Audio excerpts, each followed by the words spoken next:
दिल्ली में चुनावी तारीख के ऐलान से पहले ही महाभारत शुरू हो गई है और आम आदमी पार्टी और बीजेपी के बीच आरोप प्रत्यारोप की जंग चल रही है। पुजारी ग्रंथि योजना के ऐलान के बाद यह सियासी लड़ाई और तीखी हो गई है। आज बीजेपी के प्रवक्ता गौरव भाटिया ने आरोप लगाया कि केजरीवाल अपनी राजनीति के लिए बच्चों का सियासी इस्तेमाल कर रहे हैं। बीजेपी ने केजरीवाल को हिंदू विरोधी भी बताया। तो देखिए, केजरीवाल पर बीजेपी ने आरोप लगाए हैं बच्चों को राजनीति में घसीट रहे हैं केजरीवाल, ये कहा है बीजेपी ने। और आतिशी के पोस्ट पर बीजेपी का जवाब। एनएचआरसी ने आतिशी के पोस्ट पर संज्ञान लिया है, बीजेपी ने ये आरोप लगाया है।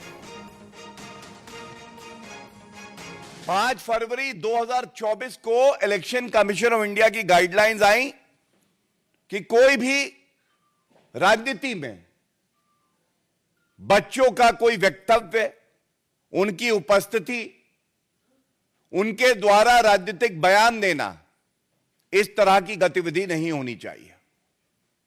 लेकिन बड़े भारी मन से मैं ये कहता हूं, और ये शब्द हैं नेशनल ह्यूमन राइट कमीशन के, जिसके मेंबर ने आदेश पारित किया है कि ये जो एक्स पोस्ट है आतिशी मारलेना और अरविंद केजरीवाल की,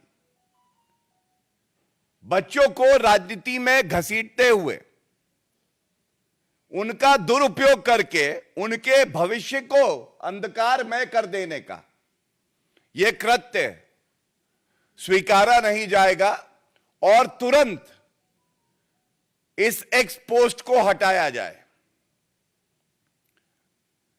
एक्स पोस्ट को हटाया जाए, लेकिन जैसा मैंने कहा, ढोंगी और फरेबी, झूठे और मक्कार अरविंद केजरीवाल ने अभी तक इस एक्स पोस्ट को नहीं हटाया है।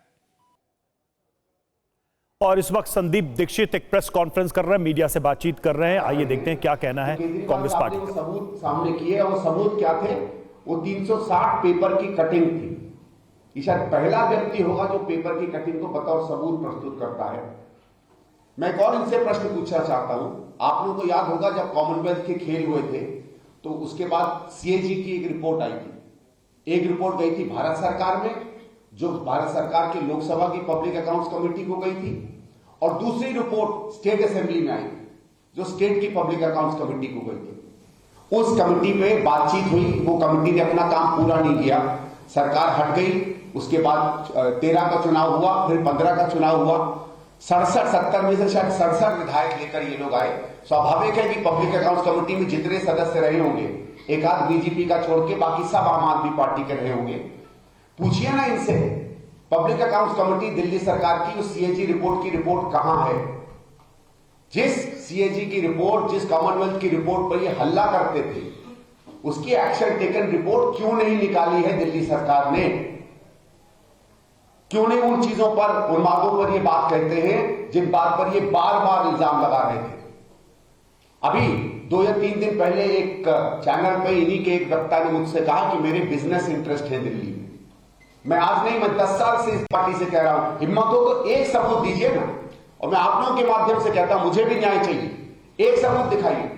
पूरी दिल्ली में इन्होंने इस बात को फैलाया। मैं स्पष्ट करना चाहता हूं, आपने देखा होगा ये ऑरेंज रंग की जो बसें चलती हैं, पूरी दिल्ली में कहा गया है कि ऑरेंज रंग की बसें मेरी हैं।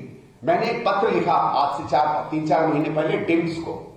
मैंने कहा साहब, डिम्स में अगर मेरी बसें चलती हैं तो पिछले 10 साल में मुझे तो 1 रुपया किराया नहीं आया है।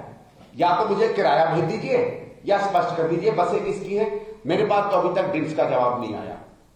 मैंने एलजी साहब को आज से 1-1.5 साल पहले पत्र लिखा और तमाम जो चीजें पब्लिक में चलती थी सबका उल्लेख करके कहा कि आप इन पे इंक्वायरी बिठाइए, क्योंकि मुझे किसी चीज का भय नहीं। मैंने एलजी साहब से रिक्वेस्ट की कि आप इंक्वायरी बिठाइए, और वो 8-10 चीजें जो कही जाती थी मेरे बारे में, सब मैंने स्पष्ट की कि तो कांग्रेस भी आम आदमी पार्टी पर हमलावर। जैसे जैसे चुनाव नजदीक आ रहे वैसे वैसे सरगर्मी बढ़ती जा रही। सुमंत के पास चलेंगे। सुमंत, जैसा कि हम लोगों की भी ओपिनियन ले रहे थे कि पुजारी ग्रंथि योजना को लेकर लोग क्या सोच रहे हैं, वहां पर अगर आपकी किसी से बात हुई, और कितना और वक्त लगेगा, क्या सुरक्षा के इंतजाम है, चूंकि आज रजिस्ट्रेशन की शुरुआत होनी है जैसा कि केजरीवाल ने ऐलान भी किया था?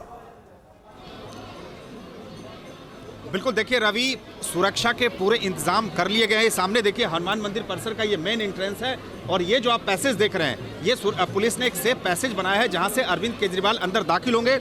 अब से किसी भी वक्त अरविंद केजरीवाल यहां पहुंच सकते हैं अपनी पत्नी के साथ और पुजारी ग्रंथि सम्मान योजना के तहत पहला रजिस्ट्रेशन हनुमान मंदिर कनॉट प्लेस के जो पुजारी हैं उनका किया जाएगा। कुछ आम लोग हैं, क्योंकि मंगलवार है, साल का आखिरी दिन है, बड़ी भीड़ है हनुमान मंदिर में।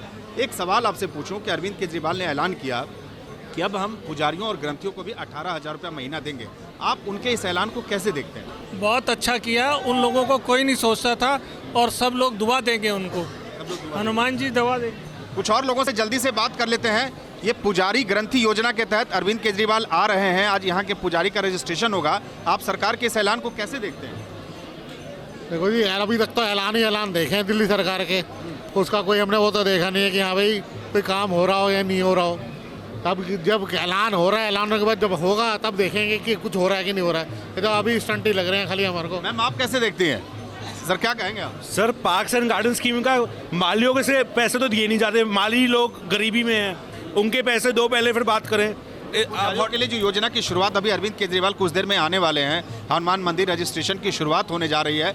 कल उन्होंने कहा कि दिल्ली में हम पुजारियों और ग्रंथियों को भी 18,000 रुपया महीना देंगे अगर हमारी सरकार आती है। तो आप इस फैसले को, ऐलान को कैसे देखते हैं? बहुत गलत है। पुजारी गरीब नहीं है, उनके पास बहुत पैसा आता है, अब गरीबों को दो, गरीबों की सेवा करो।